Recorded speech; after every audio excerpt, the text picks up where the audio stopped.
नमस्कार, मी डॉक्टर सतीश वसंत शिंदाडकर। आज आपण ज्या व्यक्तींना सकाळी उठल्यावर भरपूर शिंका येतात त्याबद्दल बघणार आहोत।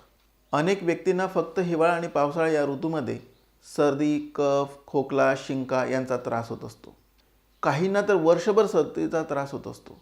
सतत शिंका येत असतात आणि जर रोज सकाळी झोपेतून उठल्यानंतर शिंका येत असतील तर थोडी काळजी करण्यासारखं आहे, वैद्यकीय सल्ला घेण्यासारखं आहे।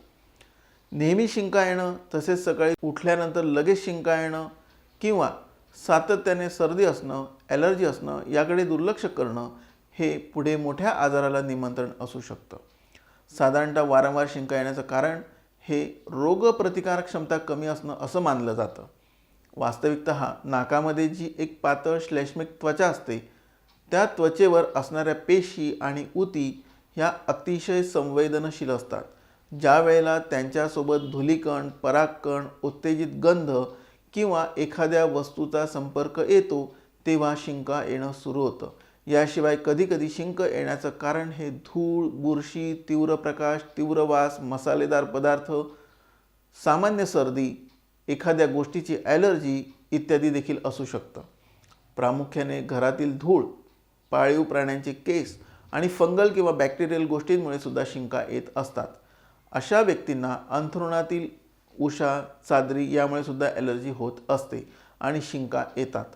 रात्रभर AC म्हणजे एअर कंडिशनमुळे संपूर्ण रूममधील हवा कोरडी झालेली असते, म्हणजे ड्राय झालेली असते आणि ह्या कोरड्या हवेमुळे नाकातील त्वचा देखील कोरडी होते आणि शिंका येऊ शकतात। फोटिक स्निस रिफ्लेक्स अशी एक स्थिती आहे ज्यामध्ये श्वसन संस्थेला उत्तेजना मिळते आणि शिंका येतात।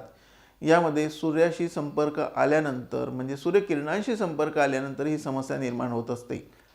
ॲलर्जी येण्याचे प्रमुख कारण शिंक, परागकण, एखाद्या गोष्टीची ॲलर्जी, औषधांची ॲलर्जी, थंडीची ॲलर्जी, प्रदूषण, पेट्रोल डिझेलचा धूर हे प्रामुख्याने येतात।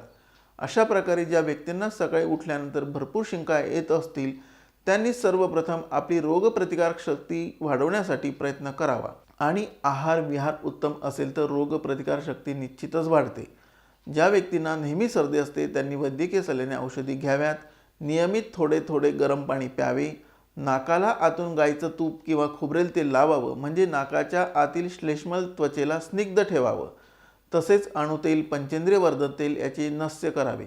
आलं, तुळस, दालचिनी, लवंग, मिरे, पुदिना, हिंग यांचा वापर आहारामध्ये करत राहावा।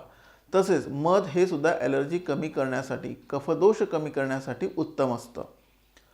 अन्य पथ्याचे संदर्भात विचार केल्यास थंड हवेत जाणे टाळावे। तसेच आपल्याला ज्या गोष्टींची ॲलर्जी येत असेल अशा वातावरणापासून, अशा गोष्टींपासून आपण दूर राहावे। थंडीत जात असताना कान, नाक यांच्यावर आवरण असावे। रात्री झोपताना अधिक प्रमाणात पाणी तसेच दूध पिणे किंवा कुठलेही द्रव पदार्थ घेणे टाळावे। झोपण्याच्या 1.5 तास अगोदरपर्यंत असे द्रव पदार्थ घेऊ नयेत। उन्हाळ्याच्या दिवसात किंवा खूप तहान लागलेली असताना झोपताना पाणी प्यायचे झाल्यास घोटभरच पाणी प्यावे। सायंकाळचे जेवण सूर्यास्ताच्या अगोदर करावे। शरीरात कफदोष किंवा वातदोष वाढलेला असल्यास वैद्यकीय सल्ल्याने त्याला नियंत्रणामध्ये आणावे। यासाठी अभ्यंग, स्वेदन म्हणजे संपूर्ण शरीराची मसाज आणि स्टीम बाथ आणि नस्य उपयुक्त ठरतात। अशा प्रकारे सतत येणाऱ्या शिंकांना आटोक्यात आणून आपण पुढील संभाव्य मोठ्या आजारांची भीती दूर करू शकतो। नमस्कार।